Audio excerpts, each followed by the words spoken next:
tips to banish bunion pain. Do you suffer from bunions? Have you seen one starting to develop?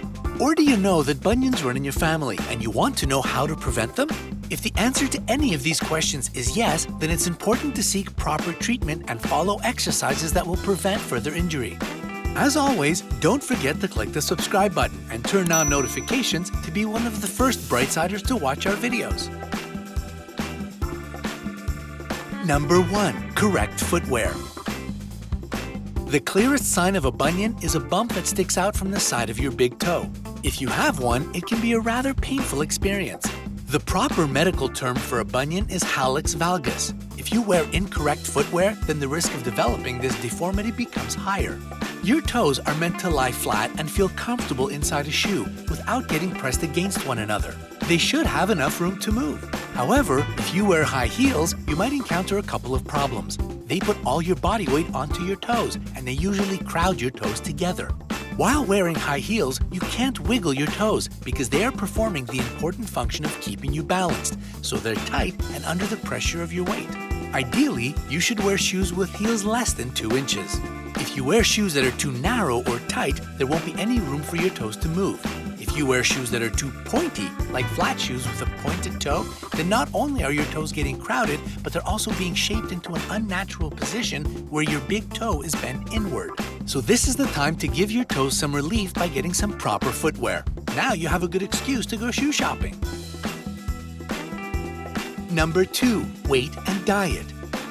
The joint that's in the middle of your big toe carries a lot of your weight, so any excess weight will add more stress to your bunions, and you'll experience more pain. This is as good a motivator as any to begin having a healthier life.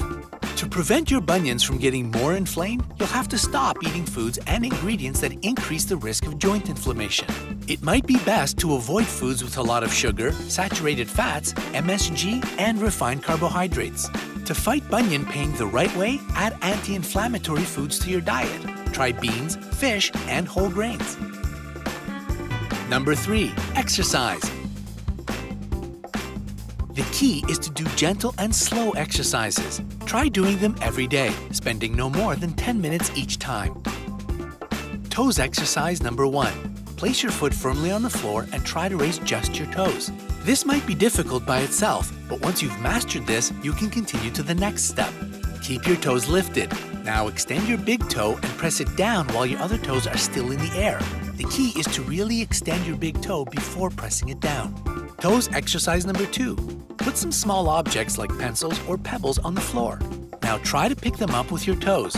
If it's too difficult, you can try using a larger and lighter object, like a small towel or a piece of cloth instead. Foot exercise. Your entire foot also needs attention, so try this simple exercise.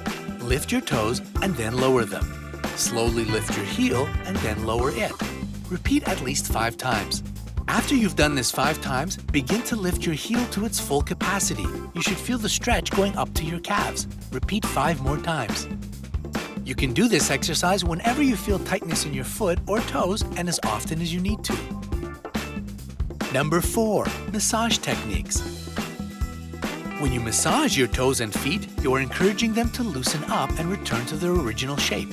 You can do these techniques whenever your feet are feeling particularly tired or when you sense tightness in your toes. Here are several options. Roll a special massage ball or a regular tennis ball on the soles of your feet. Massage your feet with your thumbs upward and back, pressing gently. Do this on the tops and soles of your feet. Take your big toe and very gently extend it away from the other toes with the help of your hand. Hold for a couple of seconds and then return to the original position. In the same manner, continue moving your toe in different positions, up, down, and away from the other toes. This technique will help your toe joints remain flexible. If you find this too difficult or it causes pain, stop immediately. You can always consult a certified massage therapist instead. Number 5. Damage control. If you already have a bunion, it's important to learn how to manage the pain. Here are some options. Bunion pads. A bunion pad will cushion the area where the bunion hurts and will make it easier to wear shoes. If the bunion pad fits in your shoe with some room to spare, you have nothing to worry about. If your pad makes the shoe tighter, then your bunion will be under more pressure than before.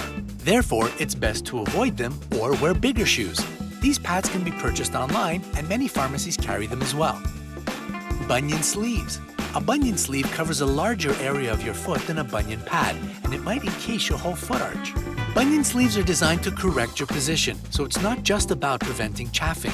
A sleeve forces you to straighten your big toe. As it's actually forcing your foot into a different position, you should consult a doctor and do your research before using these. Ice. Crush some ice, wrap it in a towel, and put it against your bunion to diminish the pain. It will also work as an anti-inflammatory, but be careful about leaving the ice on for too long.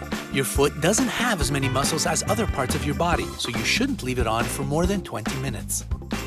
Bonus: foot hygiene. If your bunions are already quite large, they might chafe against your shoe and cause your skin to wear away in that area. Regular foot soaks will help relieve tiredness, reduce sweat, and eradicate harmful bacteria.